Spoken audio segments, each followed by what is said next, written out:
আসসালামু আলাইকুম রহমতুল্লাহি বারাকাতু। বিসমিল্লাহির রহমানির রহিম। আলহামদুলিল্লাহি ওয়াসসালাতু ওয়াসসালামু আলাইকা রাসূলুল্লাহ। আল্লাহুম্মা সাল্লি আলা মুহাম্মাদি ওয়া আলা আলি মুহাম্মাদ। রব্বি ইশরাহ লি সাদরি ওয়া ইয়াসসির লি আমরি ওয়াহলুল উকদাতাম মিন লিসানি ইয়াফকাহু কওলি। আজকে আমার আলোচ্য বিষয় হলো যে মানবতা। বিগত কয়েকদিন থেকে কিছু ঘটনাগুলো আমরা দেখছি যেটা খুব নিন্দনীয় ঘটনা। যে কাশ্মীরের ঘটনাটা বা আমাদের মুর্শিদাবাদের যে ঘটনা সেখানে মানে সত্যি খুব ঘটনাটা দেখে খুব খারাপ লাগছে। তো আমি এটুকু বলতে চাই, মানে আগে আমরা দেখি যে আমাদের ইসলাম ধর্মে মানবতা সম্পর্কে আমাদেরকে কি বলেছে। মানবতা সম্পর্কে অনেক কিছুই হাদিস আছে, আল্লাহ রসুল সাল্লাল্লাহু আলাইহি ওয়াসাল্লামের কথা আছে, আল্লাহ পাকের আয়াত আছে। কিন্তু আমার জানা মতে আমার খুব ক্ষুদ্র জ্ঞানে আমি যেটুকু জানি সেটুকু আমি তুলে ধরবো যে আমাদের ইসলামে মানবতাকে কতটা অগ্রাধিকার দেওয়া আছে। আল্লাহ পাক কুরআন মাজিদের সূরা বনী ইসরাঈলের ৭০ নম্বর আয়াতে বলছেন যে আমি মানুষকে আদম সন্তানকে একটা উচ্চ মর্যাদা দান করেছি। তাহলে পৃথিবীতে আল্লাহ তাআলা যতগুলো মানে মাখলুকাত, যতগুলো সৃষ্টি পৃথিবীতে পাঠিয়েছেন তার মধ্যে শ্রেষ্ঠ করে মানুষকে পাঠিয়েছেন। এখানে কিন্তু আল্লাহ তাআলা বলেননি যে মুসলিমদেরকে আমি শ্রেষ্ঠ করেছি। অপর আল্লাহ কোরআনে বলেছেন অন্য এক জায়গায় সূরা আল ইমরানের মধ্যে যে কুনতুম খায়রা উম্মাতিন উখরিজাত লিন-নাস তা'মারুনা বিল মা'রুফ ওয়া তানহাউনা আনিল মুনকার। এখানে মুসলিমদের বিষয়ে বলা হয়েছে, মানে বলা হয়েছে যে মুসলিমরা শ্রেষ্ঠ কোন দিক থেকে? যারা মানুষকে হকের দিকে ডাকে, সত্যের দিকে ডাকে এবং খারাপ কাজে নিষেধ করে। সেই সূত্রে ইসলাম মানে মুসলিমদেরকে বলা হয়েছে যে সব উম্মতের থেকে শ্রেষ্ঠ উম্মত। কিন্তু আল্লাহ সূরা বনী ইসরাঈলে যে আয়াতটা বললেন যে আমি মানুষকে শ্রেষ্ঠ করেছি, অপর এক আয়াতে আল্লাহ কুরআন মাজিদের সূরা ৩ এর মধ্যে বলছেন যে লাকাদ খালাকনাল ইনসানা ফি আহসানি তাকওয়িম, যে আমি সবথেকে শ্রেষ্ঠ করে মানুষকে পৃথিবীতে পাঠিয়েছি। তার মানে যতগুলো মাখলুকাত, যতগুলো সৃষ্টি আল্লাহ পাঠিয়েছেন তার মধ্যে শ্রেষ্ঠ হচ্ছে মানুষ। সূরা হুজুরাতের আল্লাহ তাআলা সূরা হুজুরাতের মধ্যে বলছেন যে আমি মানুষকে সৃষ্টি করেছি আদম এবং হাওয়া থেকে। মানে আদম আলাইহিস সালাম এবং হাওয়া আলাইহিস সালাম থেকে আমি তাদেরকে প্রথম সৃষ্টি করেছিলেন এবং তারপর থেকে আমরা মানুষ মানুষের এতটা জন্ম।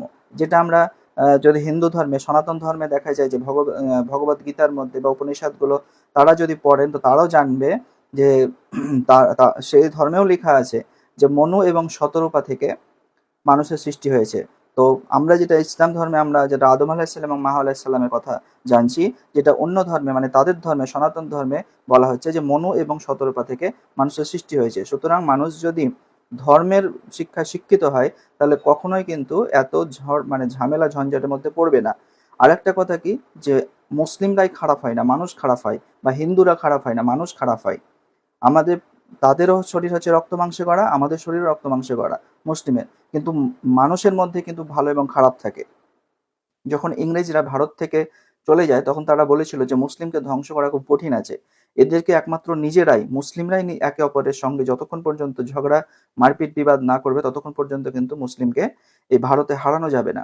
তখন তারা কি করেছিল যে এই যে বিভিন্ন মাযহাব সংক্রান্ত বা বিভিন্ন যে ফিরকা সংক্রান্ত বিষয়গুলো এখানে কিন্তু তারা মানে চালু করে দিয়েছিল যে এখানে ফিরকা ফিরকায় ঝামেলা ঝগড়া করুক, তাহলে কিন্তু মুসলিমরা ধ্বংস হবে। এবং এটার সুযোগে কিন্তু এটা থেকে যে মুসলিমের মধ্যে বিভিন্ন যে ফিরকা, বিভিন্ন যে মতামত থেকে যে বিভিন্ন মানুষ আলাদা হয়ে যায়, এইটাকে সুযোগ করে নিচ্ছে রাজনীতিবিদরা এবং এটাকে নিয়ে মুসলিমের ঝগড়া বাঁধিয়ে দেয়।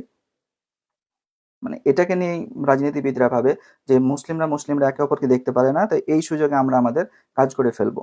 এবং যেখানে যত কিছু খারাপ ঘটনা ঘটুক না কেন সবকিছু কিন্তু একটা ধর্মীয় ব্যাপার চলে আসছে। এটার ক্ষেত্রে কিন্তু মিডিয়া অনেকটা দায়ী। কারণ মিডিয়া কি করে, একটা ছোট বাচ্চা যদি রাস্তায় বের হয় তার মাকে বলে যে মা আমি ওই জিনিসটা নেবো বা ওই জিনিসটা কিনবো বা এটা চাই ওটা চাই, তো ওই বাচ্চাটাকে যদি একটু হয়তো আলমারির ওপরে তুলে দেওয়া হলো বা অন্য কোথাও একটা তুলে দেওয়া হলো, তখন কিন্তু সে ওই জিনিসটার জন্য আর কাঁদবে না, সে কিন্তু নিচে নামার জন্য কাঁদবে। তাহলে এইভাবে সোশ্যাল মিডিয়া কি করছে, একের পর এক কিন্তু মানে নতুন একটা আপডেট দিতেই থাকছে, যার ফলে কি হচ্ছে মানুষ পুরোনো জিনিসগুলো ভুলে যাচ্ছে। যেমন আমাদের আরজিকর হসপিটালের যে ঘটনাটা ঘটলো সেটাকে নিয়ে মানুষ যতটা প্রথমে মানে রাস্তায় নেমেছিল, তারপরে আরেকটা ঘটনা ঘটে গেল যেটা ওটা মানে ধামাচাপা পড়ে গেল। তারপরে এরকম ভাবে একের পর এক চলতে থাকছে। মুর্শিদাবাদের ঘটনাটা হিন্দু মুসলিমের একটা একটা মানে বিবাদ চলছিল, সেটাকে নিয়ে এবার কি হলো কাশ্মীরের ঘটনাটা। এই কাশ্মীরের ঘটনা থেকে এবার দেখা যাচ্ছে কি যে মানে এতটাই মুসলিমের প্রতি হিন্দু ধর্মের মানুষেরা এতটাই ঘৃণা চোখে দেখলো যে তারাও এবার চেষ্টা করছে যে আমরা কি করে মুসলিমদেরকে ধ্বংস করব। তো এটা কিন্তু একটা মিডিয়া, এটার জন্য মিডিয়া অনেকটা দায়ী।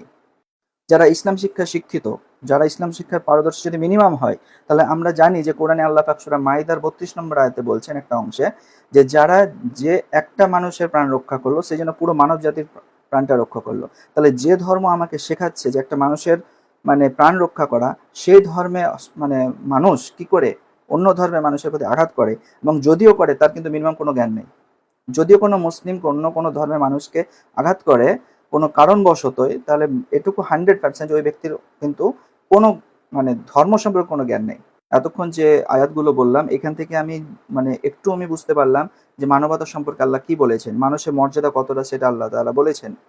এবার দেখি আল্লাহ নবী সাল্লাল্লাহু আলাইহি ওয়াসাল্লাম তিনি কি বলেছেন। আল্লাহ নবী সাল্লাল্লাহু আলাইহি ওয়াসাল্লাম বলেছেন, তোমরা পৃথিবীর বাসিন্দাদের প্রতি দয়া করো, তাহলে আল্লাহ তাআলা তোমাদের দয়া করবেন। তাহলে এখানে কিন্তু আল্লাহ নবী সাল্লাল্লাহু আলাইহি ওয়াসাল্লাম শুধু মুসলিমের কথা বলেননি যে তোমরা মুসলিমদের জন্য দয়া করো। আল্লাহ নবী সাল্লাল্লাহু আলাইহি ওয়াসাল্লাম বলছেন তোমরা পৃথিবীর বাসিন্দা অর্থাৎ যত এখানে বসবাস করে সবার প্রতি দয়া করো। এখানে বাসিন্দা শুধু মানুষের কথা বলেননি, পশুর কথাও বলেছেন। পশুর প্রতি, পশু পাখির প্রতি আল্লাহ রাসূল সাল্লাল্লাহু আলাইহি ওয়াসাল্লাম কতটা মহব্বত করতেন সেটা একটু পরে বলি। অপর এক হাদিসে আল্লাহ নবী সাল্লাল্লাহু আলাইহি ওয়াসাল্লাম বলেছেন, তোমাদের মধ্যে ততক্ষণ পর্যন্ত কেউ প্রকৃত মুমিন হতে পারবে না যতক্ষণ পর্যন্ত সেই জিনিসটা যেটা সে নিজের জন্য পছন্দ করে সেই জিনিসটা অন্যের জন্য পছন্দ করে। তার মানে তিনি বোঝাতে চাইলেন যে ধরে নিলাম যে আমি একটা পোশাক কিনলাম যেটার দাম হয়তো ১,৫০০ বা ১,২০০ বা তার থেকে বেশি, কিন্তু অপর ভাইয়ের জন্য যখন পছন্দ করছি তখন ২০০-৩০০ টাকা। এটা আল্লাহ নবী সাল্লাল্লাহু আলাইহি ওয়াসাল্লাম বলেননি। আমি যদি বিরিয়ানি খাই আমি অপরকে দিব বিরিয়ানি, আমি যেটা খাবো সেটাই অন্যের জন্য পছন্দ করার কথা আল্লাহ নবী সাল্লাল্লাহু আলাইহি ওয়াসাল্লাম শিখিয়েছেন। অপর এক হাদিসে আল্লাহ নবী সাল্লাল্লাহু আলাইহি ওয়াসাল্লাম বলছেন যে মানে পথ থেকে, রাস্তা থেকে কোনো কষ্টদায়ক বস্তুকে সরিয়ে ফেলা এটাও একটা ইমানের শাখা। ইমান আল্লাহকে বিশ্বাস, নবী সাল্লাল্লাহু আলাইহি ওয়াসাল্লামকে মেনে নেওয়া, এবং তিনি যে ইমানের কথাগুলো বলেছেন সেই ইমানের ৭০টির বেশি শাখা আছে। সেই ইমানের শাখার মধ্যে একটা শাখা হলো যে একটা রাস্তা থেকে কষ্টদায়ক বস্তুকে সরিয়ে ফেলা। তাহলে আল্লাহ নবী সাল্লাল্লাহু আলাইহি ওয়াসাল্লাম কতটা সুন্দর শিখিয়েছেন। ওই রাস্তা দিয়ে ওই রাস্তা দিয়ে কারা যাবে? ওই রাস্তা দিয়ে কোনো একটা মানে পশু যাবে, ওই রাস্তা দিয়ে একটা মানুষ যাবে। হতে পারে সেই ব্যক্তিটা অন্য ধর্মের মানুষ হোক না কেন। কিন্তু ওই মানুষটা সাহায্য করার ক্ষেত্রেও আল্লাহ নবী সাল্লাল্লাহু আলাইহি ওয়াসাল্লাম বললেন যে এটা একটা ঈমানের শাখা। অপর এক হাদিসে আল্লাহ নবী সাল্লাল্লাহু আলাইহি ওয়াসাল্লাম বলছেন, সেই ব্যক্তি প্রকৃত মুমিন নয় যে নিজে পেট ভরে খেলো অথচ তার প্রতিবেশী, তার পাশের ব্যক্তি না খেয়ে আছে বা সে হয়তো কিছু খায়নি। হতে পারে সেই ব্যক্তিটা যে কোনো ধর্মের, হিন্দু হতে পারে, খ্রিস্টান হতে পারে, যে কোনো ধর্মের স্বাবলম্বী হতে, যে কোনো ধর্মের মানুষ হোক না কেন, আল্লাহ নবী সাল্লাল্লাহু আলাইহি ওয়াসাল্লাম বলেছেন সে প্রকৃত মুমিন নয় যে নিজে খেলো অথচ তার প্রতিবেশী খেয়াল রাখলো না। অপর এক হাদিসে আল্লাহ নবী সাল্লাল্লাহু আলাইহি ওয়াসাল্লাম বললেন যে তোমরা যখন রান্না করবে তখন রান্নায় ঝোলের পরিমাণ বাড়িয়ে দাও, যদি ভালো কোনো রান্না হয় বাড়িতে। কেন? কারণ তোমার বাড়ির রান্নার গন্ধে যদি পাশের বাড়ির কোনো বাচ্চা থাকে বা পাশের বাড়ির মানুষ যারা হয়তো ঠিকভাবে খেতে পারে না, তাহলে তাদের কিন্তু কষ্ট হবে। আল্লাহ নবী সাল্লাল্লাহু আলাইহি ওয়াসাল্লাম ঝোলের পরিমাণ বাড়িয়ে দিতে বললেন, তাহলে সেখান থেকে কিছু অংশ তার বাড়িতে পৌঁছে দেওয়ার কথা আল্লাহ রাসূল শিখিয়েছেন। অপর এক হাদিসে আল্লাহ নবী সাল্লাল্লাহু আলাইহি ওয়াসাল্লাম বলেছেন যে তোমরা তোমাদের বাড়ি উঁচু করে তোমার প্রতিবেশীর হাওয়া বন্ধ করিও না। মানে আমি যদি আমার বাড়ি উঁচু করি তো আমার প্রতিবেশীতে হয়তো বাতাস যাওয়াটা বন্ধ হয়ে যাবে, তো তাদের কষ্ট হবে। এটার প্রতিও আল্লাহ রাসূল বলেছেন সাল্লাল্লাহু আলাইহি ওয়াসাল্লাম যে তোমরা খেয়াল রাখো। মানে আমি বাড়ি তৈরি করতে যদি আমি বেশি একটু উঁচু করি তো প্রতিবেশীর কাছে একটা হুকুম নেওয়া দরকার, তাকে গিয়ে বলা দরকার যে আমি এরকম করব, তো আপনার বাড়িতে হয়তো বাতাস বন্ধ হবে, তো আপনি আমাকে পারমিশন দেন, অনুমতি দেন, তাহলে আমি এটা করতে পারি। তাহলে এর ফলে কি হবে? প্রতিবেশীর সঙ্গে একটা ভালোবাসার সৃষ্টি হবে। এই প্রতিবেশী সে যে কোনো ধর্মের হোক না কেন। আল্লাহ নবী সাল্লাল্লাহু আলাইহি ওয়াসাল্লাম অপর এক হাদিসে বলছেন যে একদিন জিবরাইল ফেরেশতা আমার কাছে এসে প্রতিবেশীর হক সম্পর্কে এতটাই কথা বায়ান করছেন, আমি মনে করলাম যে আমার জমির সম্পত্তি, আমার সম্পত্তির কিছু অংশ হয়তো প্রতিবেশীকে দেওয়ার কথা একবার জিবরাইল বলবে আমাকে। তাহলে প্রতিবেশীর কথা, মানবতার কথা কতটা শিখিয়েছেন। আল্লাহ নবী সাল্লাল্লাহু আলাইহি ওয়াসাল্লাম নিজে না খেয়ে থাকলেও প্রতিবেশীর হক আদায় করতেন। এতিমের বাড়ির সামনে গিয়ে তার বাজার করে দিতেন। বিধবা বাড়ির সামনে গিয়ে সেখানে বলতেন যে বাড়িতে কোনো খাবার আছে কিনা। বৃদ্ধার বাড়ির সামনে গিয়ে সেখানে জিজ্ঞাসা করতেন, তাদের খাবার পৌঁছে দিতেন অথচ নিজের পেটে খাবার নেই। তাহলে আল্লাহ নবী সাল্লাল্লাহু আলাইহি ওয়াসাল্লাম মানবতা শিখাতে এসেছিলেন আমাদেরকে। আমাদের একটা স্যার ছিলেন, তিনি আমাদেরকে মানব শব্দটা তিনি তার মতো করে ভেঙে বলেছিলেন যে মানব, মা হচ্ছে মানব, দন্তের না হচ্ছে নবীর, ব হচ্ছে বচন অর্থাৎ বক্তব্য। তাহলে যারা মানবে নবীর বক্তব্য তারাই মানুষ। পৃথিবীতে ১,২৪,০০০ নবী বা তার থেকে বেশি এসছেন। তার মধ্যে কোরআনে আমরা পাই ২৫ জন নবীর নাম। কিন্তু বাকি যে না বাকি যে নবীগুলো এসছেন প্রত্যেকটা নবী কিন্তু যেমন আল্লাহ তাআলাকে শিখিয়েছেন তেমনই কিন্তু মানবতা শিখিয়েছেন। আল্লাহ নবী সাল্লাল্লাহু আলাইহি ওয়াসাল্লাম পশুর প্রতি ভালোবাসার কথাও আল্লাহ রাসূল সাল্লাল্লাহু আলাইহি ওয়াসাল্লাম শিখিয়েছেন। আল্লাহ নবী সাল্লাল্লাহু আলাইহি ওয়াসাল্লাম একটা হাদিসে বলছেন যে একটা ঘটনা, যে ওই মহিলাকে আল্লাহ মাফ করে দিয়েছেন যে মহিলা পতিতা মানে দেহ ব্যবসায়ী। সে কি করছিল, একদিন রাস্তা দিয়ে যাচ্ছিল, দেখছে একটা কুকুর মানে প্রচন্ড গরমে ধাওয়াচ্ছে, মানে জিভ বের করে পিপাসার জন্য ধাওয়াচ্ছে।